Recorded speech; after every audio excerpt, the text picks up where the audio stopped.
안녕하세요. 재무제표 읽는 남자입니다. 미움받는 회계 이야기 두 번째 시간입니다. 수포자도 회계는 가능하다. 지난 시간에 회계가 쉬운 이유를 회계의 역사를 통해서 한번 알아봤는데요. 기억하세요? 회계는 거래, 기록, 공증에 관련된 겁니다. 그런데도 불구하고 아직도 회계가 어렵다고 느끼시는 이유가 있을 거예요. 그게 이번 과의 주제이기도 한데요. 회계가 수학이라고 생각하시는 경우가 많아서 그렇습니다. 이번 시간은 술술 읽는 회계 숫자라는 주제로 이야기를 나눠보도록 하겠습니다. 자, 회계하면 여러분 머릿속에 뭐가 떠오를까요? 아주 옛날 그 빨간색 장부 기억하세요? 그게 떠오르지 않나요? 그리고 칼럼에 뭔가 적는 거, 기록하는 거, 이런 거 떠오르지 않으세요? 게다가 직장인 여러분은 아마 지금 화면에 나와 있는 거래 판례소, 자산의 증가, 부채의 증가, 이런 내용을 회사에서 한번 배워보신 적이 있을 겁니다. 회계하면 마치 이런 거를 꼭 외워야 하고, 그리고 그거에 따라서 적용을 정확히 해야 된다고 생각하는 경우가 많아요. 복잡하다고 느끼는 거죠. 또 하나 회계 관련된 책을 한번 보신 경우가 있다면 이런 문제 나온 거 한번 보신 적이 있을 거예요. 감가상각비를 구해라. 그래서 매년도에 어떤 감가상각을 했고 그 내용들에 대한 숫자를 딱 계산하다 보면 정답을 맞추는 거죠. 딱 봐도 수학처럼 생겼잖아요. 그러면 너무 어렵게 느껴질 수가 있어요. 내가 정확하게 공식을 알거나 수학적인 이런 내용들을 알지 못하면 회계를 못한다고 생각할 수 있거든요. 그렇지 않습니다. 제가 주장하는 바는 바로 이 회계가 쓰는 회계랑 읽는 회계가 따로 있다는 거예요. 어떤 거냐면요. 회계를 그 회계 장부를 적는 회계 처리 과정, 요 과정으로 나눌 수가 있고요. 이거를 그 쓰는 장부를 적는 과정이기 때문에 당연히 차변, 대변, 계정 과목 이런 것들을 알아야 되고요. 그런 쓰는 회계를 아는 전문가들은 회사에 있는 회계팀 또는 가장 잘하고 있는 전문가는 아마 공인회계사라고 생각하는데요. 어쨌든 간에 이 쓰는 회계에 관련돼서는 요러요러한 내용들을 알아야지만이 정확하게 회계 처리라든지 장부 쓰는 거를 할 수가 있습니다. 그런데 이 과정을 듣고 계신 여러분이 회계팀인가요? 아니거든요. 여러분은 그냥 회계 정보 만들어진, 다시 말해서 이 쓰는 회계 정보를 만든 전문가가 만든 정보를 읽기만 하셔도 충분하다는 거죠. 회계 정보인 재무제표를 분석하거나 읽는 데는 요 쓰는 회계에 관련된 내용은 오히려 이해를 돕는데 방해만 준다는 게 제 주장입니다. 즉, 읽는 회계만 하시면 여러분은 쉽게 회계 정보를 내 것으로 만들 수 있습니다. 볼까요? 그 회계 정보라고 하고 말할 수 있는 이 정보의 형태는 좀 살짝 미리 보여드리지만 내용은 나중에 뒤에 나오겠지만 재무상태표, 손익계산서 이런 형태를 가지고 있습니다. 딱 보시면 어떤 표가 있고요. 그 안에 숫자들만 있습니다. 이 숫자들만 쫙 있다 보니까 이게 뭔지는 더 이해하기 위해서는 많은 회계 지식이 조금 더 필요하긴 한데요. 뒤에 보이시는 현금 흐름표나 주석도 마찬가지로 숫자 정보들이 있습니다. 그렇다면 여러분들이 회계를 더 쉽게 그리고 빨리 이해하기 위해서는 무엇보다 숫자를 잘 읽을 수 있어야 됩니다. 자, 그래서 이번 시간에 약간 유치해 보이긴 하지만 회계 숫자 읽기 시간을 잠깐 갖도록 해요. 중요한 사항 중에 하나 있습니다. 회계의 단위가 뭘까요? 화폐예요, 화폐. 그러니까 모든 거래를 이 화폐 단위로 바꿔서 표시하게 되어 있습니다. 이건 의미가 있는데요. 어떤 의미가 있냐면 예를 들면 우리가 어떤 건물을 샀다고 쳐요. 그러면 회계 장부에 어디에서 건물을 샀다 이렇게 적진 않습니다. 그 건물의 가치가 만약 100억 원짜리라면 유형자산 100억이라고 단지 숫자만 적게 되어 있어요. 근데 우리가 그 내용을 보았을 때 그냥 바로바로 그 숫자가 눈에 들어와야 됩니다.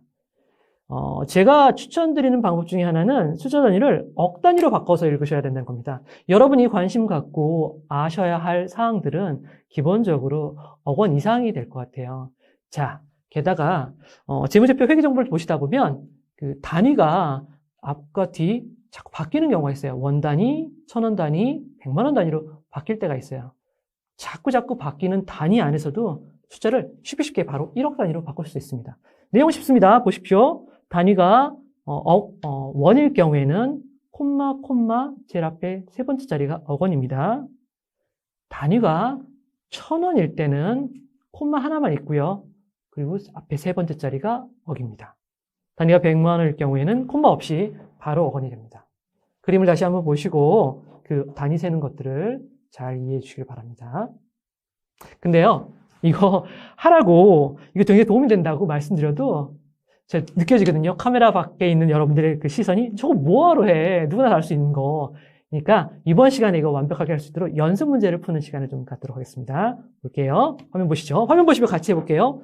자, 1번입니다. 단위가 원입니다. 그러면 325, 956, 666 이거 바로바로 되셔야 됩니다. 3억 원이죠. 단위가 1,000원입니다. 콤마 바로 첫 번째 콤마의 앞번이죠. 그럼 7,786억 원. 단위가 세 번째 100만 원입니다. 100만 원일 경우에는 바로 세 번째가 억 원이라고 그랬죠. 그러면 2,226원. 6억. 그리고 네 번째 단위가 1,000원입니다. 1,000원이면 어떻게 되죠?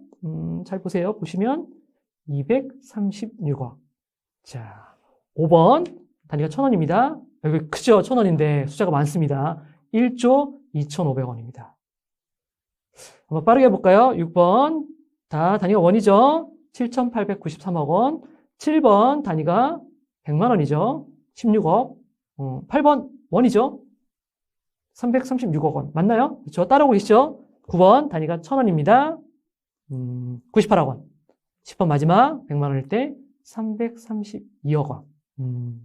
자, 연습 문제까지 하셨으면 이제 실제로 재무제표를 보실 때 숫자들을 바로바로 치환해서 억 원으로 치환해서 보실 수 있을 거라고 생각합니다. 그래야지 이 회계 정보를 읽는데 속도가 나게 되어 있습니다. 속도가 나야지만이 회계 정보를 금방금방 빨리 이해할 수 있습니다. 제가 이 숫자에 관련된 얘기를 말씀드리지만 결론적으로 말씀드리지만 결국에는 재무제표 읽기가 익숙해져야 되고 빨라져야 된다는 겁니다. 근데 재무제표 읽기만 하면 무슨 도움이 되겠어 하시는 생각이 들 수 있어요. 근데 그거를 예전에 벌써 재무제표 읽기를 많이 통달하신 분이 한 분 계십니다. 자, 화면에 계시는 그 워렌 버핏이라는 분 여러분 잘 아시죠? 그 굉장한 투자가로 유명하신 분인데 이분이 재무제표 읽기를 굉장히 잘하신 분입니다. 이분이 했던 말 중에 나는 다른 사람들은 플레이보이즈를 보지만 나는 재무제표를 읽는다는 말도 있는데요. 자, 이 책을 한번 보십시오. 이 책은 누가 쓴 책이냐면 워렌 버핏의 며느리인 메리 버핏이 쓴 책입니다. 워렌 버핏에 관련된 굉장히 많은 투자 관련된 책들이 많은데 워렌 버핏이 쓴 책은 하나도 없다고 해요. 그러니까 그나마 이건 며느리가 쓴 책이잖아요. 그럼 워렌 버핏이 좀 받지 않을까? 이런 생각도 해봅니다. 이 책에 보면 내용이 하나 있는데요. 그 내용을 읽어보겠습니다. 슐루츠는 워렌 버핏으로 하여금 수천 개에 달하는 회사 재무제표를 읽게 함으로써 워렌 버핏이 저평가된 회사를 찾아내는데 기법을 습득할 수 있게 해주었다. 실제로 워렌 버핏이 이 투자회사에 처음 들어갔을 때 마찬가지로 워렌 버핏도 신입사원이었겠죠. 재무제표 읽기를 트레이닝 받았다고 합니다. 그게 지금까지 워렌 버핏이 이 투자에 엄청난 성공을 할 수 있는 원인이라고 하네요. 그리고 이 책을 나중에 보시게 되면 책의 내용이 재무제표 활용법이라고 그러는데 실제 재무제표 읽는 법에 관련된 내용입니다. 시간이 되시면 한번 보셔도 좋을 것 같고요. 근데 제가 지금 이번 강의에서 강조드리고 싶은 말씀은 딱 하나입니다. 회계 숫자를 슬슬 잘 읽어야 되고 빨리 읽으셔야 된다는 거죠. 그래야만이 그 회계 관련된 내용들을 빨리빨리 캐치할 수 있고 빨리빨리 캐치할 수 있어야지만이 다른 생각들을 하는데 도움이 될 수 있다는 것입니다. 자, 오늘 시간은 그 슬슬 읽는 회계 숫자였고요. 다음 시간에는 회계 오해에 대해서 다루도록 하겠습니다. 감사합니다.